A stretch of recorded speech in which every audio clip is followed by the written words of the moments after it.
asked to come along and speak on this particular theme, my first struggle, and this is not from some inflated sense of ego, was trying to identify something that I truly believed was a mistake in my own life.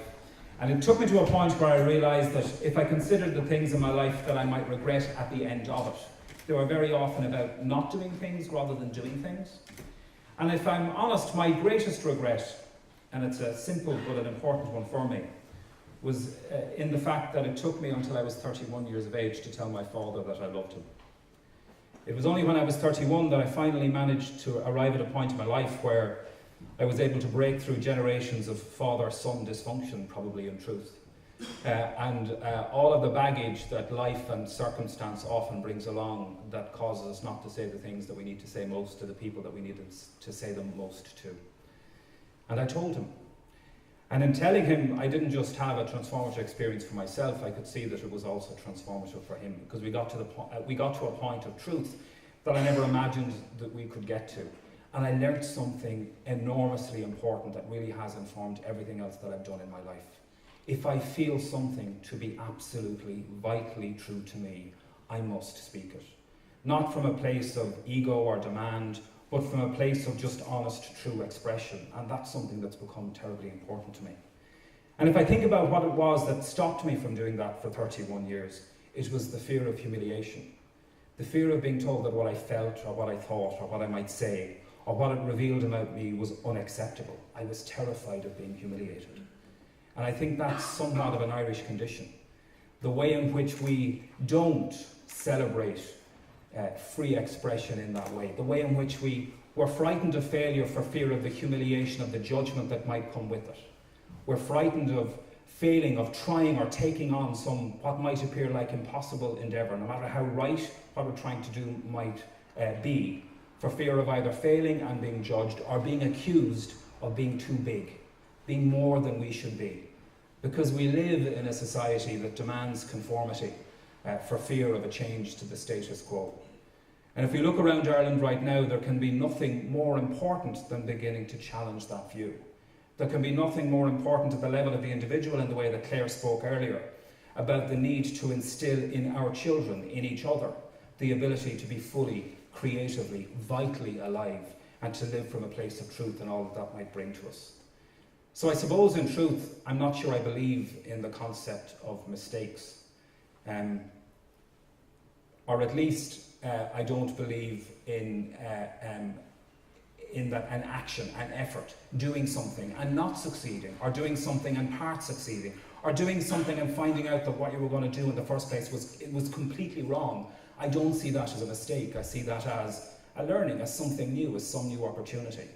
And there are many things I can look back on in my life over even the past week, probably, certainly the past number of years, where I think, well, I wouldn't do that in this way again. But that's not a mistake, that's a learning, and I value the learning that has come from that in really significant ways. It's what informs and changes my view of myself and my view of the world. So it's inaction that is the real mistake. In truth, I think that perhaps the greatest mistake any of us can make is to live life in a way that tries to ensure we don't make any. Because it's in mistakes that we discover who we are. It's in the effort of trying that we discover what it means to be ourselves, and through which we bring that into the world in a way that will always enrich it. I've kind of rushed through this a little bit because I was terrified of the 6 minutes. I actually got in a blind panic about this. Ask me to come into a room and speak for half an hour and I won't have to prepare at all. Ask me to speak for 6 minutes and I'll be terrified that somebody will be demonically ringing the bell at me within a few minutes. So thankfully, my one mistake this evening has not been to talk for too long, to prepare too much, or to go on for too long in the first instance.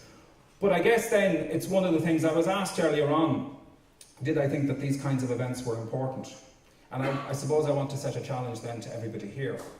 And I know that for many now, these kind of events might seem somewhat indulgent. I personally don't believe that they are. I think they're vital and I think they're important.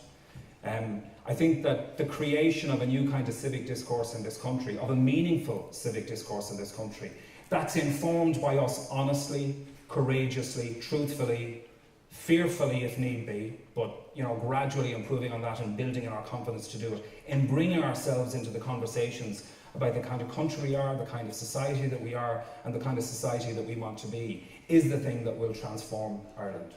Because power in this country really needs to shift and change. And I don't mean that we need to ram the barricades of Leinster House. We've had a bit of that over the last couple of years. But we need to reclaim a space for civic discourse that's never really existed in this state before. For too long we've been defined, or we've allowed ourselves to be defined, by the demands of institutions who've told us how or we should be or how we might be acceptable.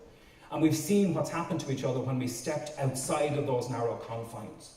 We're a country that locked people up for saying things. And I don't mean that imprisoned people for saying things in the conventional sense, in the way that in my day job we might champion universally or globally. But we're a country that locked women up for being women. We're a country that locked people who dissented from the common view morally or theologically of the world up in psychiatric institutions and in other places. And if this country is to fundamentally change in the way that it needs to be, that's the thing that we have to change.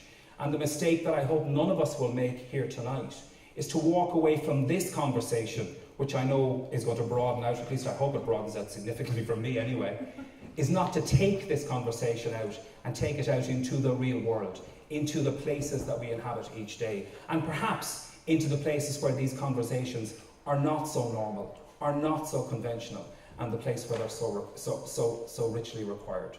So in ending, my request of you is not to make that mistake. So if you hear something meaningful, if you contribute something meaningful, take it from this place and carry on this conversation. Thank you.